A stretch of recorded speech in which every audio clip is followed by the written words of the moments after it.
Bienvenue à vous dans cette nouvelle vidéo. Alors pour la plupart d'entre vous, je sais que vous êtes abonnés à ma chaîne par rapport au tutoriel que j'ai effectué sur celle-ci. Mais sachez que sur cette chaîne, il y aura également des histoires d'horreur et comme vous avez pu le voir précédemment, de l'urbex. Donc si ce type de contenu vous intéresse, vous serez servi. Aujourd'hui, comme vous l'aurez sûrement vu dans le titre, on se retrouve pour une nouvelle histoire qu'on m'a envoyée par mail. Alors je vais vous afficher ci-dessous une adresse mail à laquelle vous pouvez m'envoyer vos histoires que je pourrai raconter dans une prochaine vidéo. Si vous souhaitez partager une des histoires qui vous est arrivée, ce serait avec un grand plaisir. Nous sommes partis pour l'histoire inquiétante d'Emily. Emily était en train de rentrer chez elle après une très longue journée de travail. La pluie torrentielle rendait la visibilité de la route quasiment nulle. Mais elle ne voulait pas s'arrêter là et elle préféra tout de même continuer la route pour rentrer à son domicile. Comme on dit, on est toujours mieux chez soi. Alors qu'elle conduisait prudemment, elle remarqua des phares derrière elle. Me direz-vous, rien d'inquiétant, il s'agit juste de phares de voiture qui sont juste derrière elle. Mais Emily s'est doutée de quelque chose. Il y a quelque chose qui la travaille. Cette voiture la suit constamment et toujours avec une distance constante. Ça veut dire que la voiture est toujours près d'elle, mais pas suffisamment pour qu'elle puisse se douter de quelque chose. Comme toute personne rationnelle, Emily se dit qu'il s'agit tout simplement d'une voiture qui prend la même direction qu'elle. Me diriez-vous, c'est tout à fait normal de penser cela.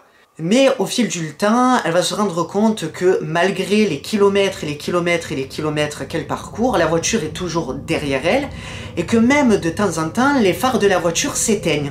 La voiture disparaît dans la pénombre et sous cette pluie torrentielle. Lorsque les phares de la voiture réapparaissent, elle se rend compte que celle-ci est toujours à une distance équivalente. Elle ne s'éloigne pas, elle ne se rapproche pas. Mais là, elle n'est pas bien, notre Emily. Elle commence à être nerveuse. Une journée de travail compliquée, il est tard, il pleut, la fatigue, le stress, tous ces éléments la poussent à s'inquiéter assez facilement et à la rendre très nerveuse. Mais elle préfère rester rationnelle et se dire que c'est une simple coïncidence. C'est la meilleure solution pour essayer de se rassurer un petit peu et de détendre l'atmosphère. Pour se rassurer, Emily va tenter une sorte de guet-apens à ses poursuivants. Elle va prendre la sortie de l'autoroute et voir si cette voiture va la suivre. Elle se dit que s'il s'agit d'une simple coïncidence, la voiture est censée continuer sa route. Elle prend la sortie de route et se rend compte que la voiture qui est derrière elle va prendre la même sortie mais sans se poser de questions. Comme si le conducteur qui la suivait semblait savoir où elle allait. Là, la peur commence à vraiment s'emparer. Elle commence à se dire qu'elle n'hallucine pas et que cette personne la suit bel et bien. Alors elle décide de ne pas reprendre la route qu'elle utilise habituellement pour retourner à son domicile pour que cet individu ne puisse pas la suivre. Elle va prendre des routes secondaires assez escarpées pour échapper éventuellement à ce poursuivant et puis voir si celui-ci continue de la suivre ou pas.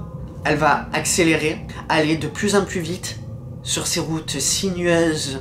La pluie, le vent, le tonnerre s'intensifient d'une violence extrême.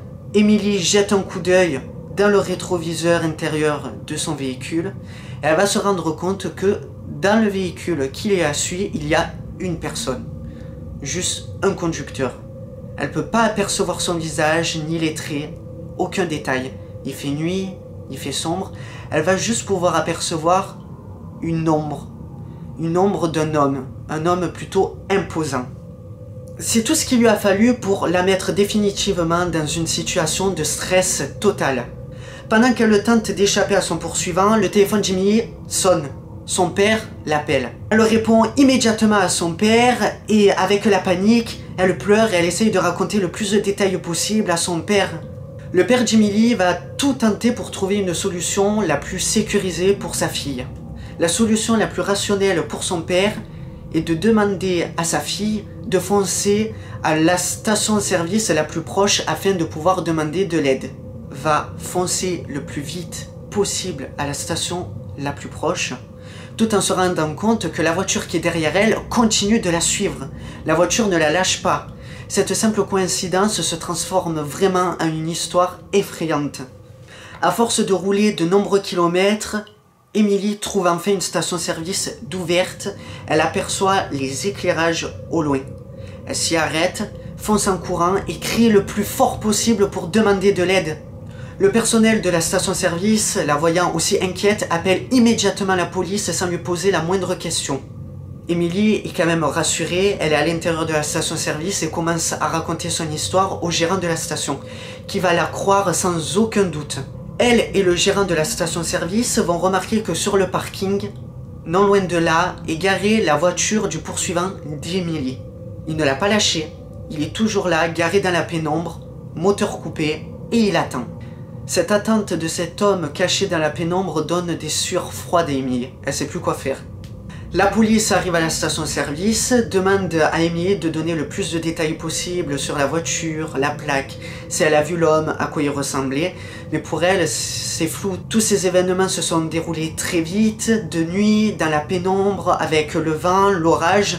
Donc impossible pour elle de donner une description adéquate. La police vont quand même enquêter dans les environs pour essayer de retrouver un véhicule suspect ou une personne qui emprunterait des routes de façon étrange. Mais ils ne vont rien trouver. Cet individu a totalement disparu. Quelques jours après cette effrayante nuit, Émilie n'en dort toujours pas. Elle reste traumatisée par cette histoire et ces événements. Elle est en quelque sorte hantée par ce qui s'est passé et tourmentée. Elle n'arrive pas à se débarrasser de l'image de cette voiture et de cet homme qui l'a poursuivie. Pourquoi? Qu'est-ce qu'il voulait? Depuis quand il la suit? Pour essayer de faire face à ses inquiétudes, Émilie va en parler à ses amis. Ses amis vont tenter de la rassurer en lui disant qu'il s'agissait tout simplement d'une coïncidence, que l'homme voulait lui aussi aller à la station-service. Ça reste quand même très peu probable. Ça fait beaucoup d'événements qui font que ça reste étrange entre nous. Ou alors que l'automobiliste était tout simplement égaré. Mais drôle de comportement pour un automobiliste égaré tout de même. Cependant, malgré les encouragements de ses amis, Émilie n'est toujours pas rassurée. Elle préfère écouter les conseils de son père. Son père va lui conseiller de toujours garder le téléphone à portée de main pour pouvoir appeler la police ou le prévenir en cas de situation complexe.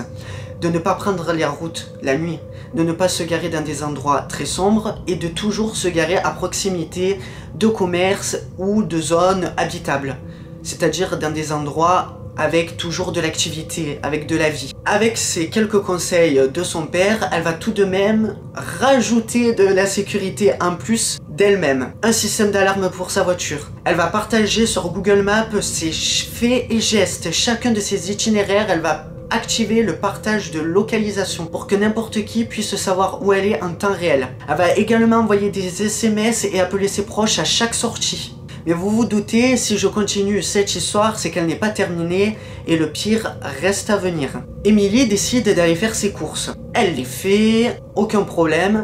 Et lorsqu'elle retourne dans le parking pour mettre ses courses dans sa voiture, elle est frappée par une voiture qui est garée dans le coin, juste derrière l'emplacement des caddies. C'est une voiture noire, à peu près identique à ce qu'elle a pu voir dans la pénombre. Là, ses inquiétudes refont surface.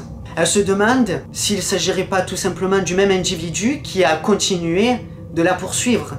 Elle décide de ne pas paniquer. Elle se dit toujours que c'est une simple coïncidence et de toute façon, qu'est-ce qui peut lui arriver après toutes les précautions qu'elle a mises en place. Pour éviter de montrer à cet individu qu'elle a été repérée, car elle ne perd pas en tête peut-être le même poursuivant qu'elle avait eu quelques jours auparavant. Elle va mettre ses courses dans la voiture comme si de rien n'était, va ranger son caddie mais dans un autre emplacement pour éviter de s'approcher le plus possible de cet individu, et elle va retourner dans sa voiture comme si de rien n'était. Sort de la place du parking et commence à naviguer dans le parking pour en sortir. Il s'agit d'un très grand hypermarché, alors le parking est immense. Vous devez faire des allers-retours entre les voitures pour pouvoir sortir. Sauf que là, cette voiture noire, au moment où elle sort aussi. Lorsqu'elle va tourner à droite, la voiture va tourner à droite. Lorsqu'elle va aller à gauche pour arriver au niveau de la sortie, cette voiture va aller à gauche au niveau de la sortie. Si Émilie ralentit le pas, la voiture va ralentir le pas. Et va pas essayer de prendre une autre sortie. Sans se poser la moindre question, elle ne prend aucun risque. Émilie regarde sa voiture dans le parking. Elle va simuler le fait d'avoir oublié son portefeuille dans le magasin. Elle sort de sa voiture, ferme la porte et va dire à voix haute « Oh mince, tête en l'air que je suis, j'ai oublié mon portefeuille. » Surprise, cette voiture noire se regarde encore au bout du parking. Que fait cette voiture? Pourquoi elle la suit? Pourquoi lorsqu'elle se regarde, celle-ci se regarde? Emily rentre dans le supermarché et va directement voir la sécurité de l'hypermarché.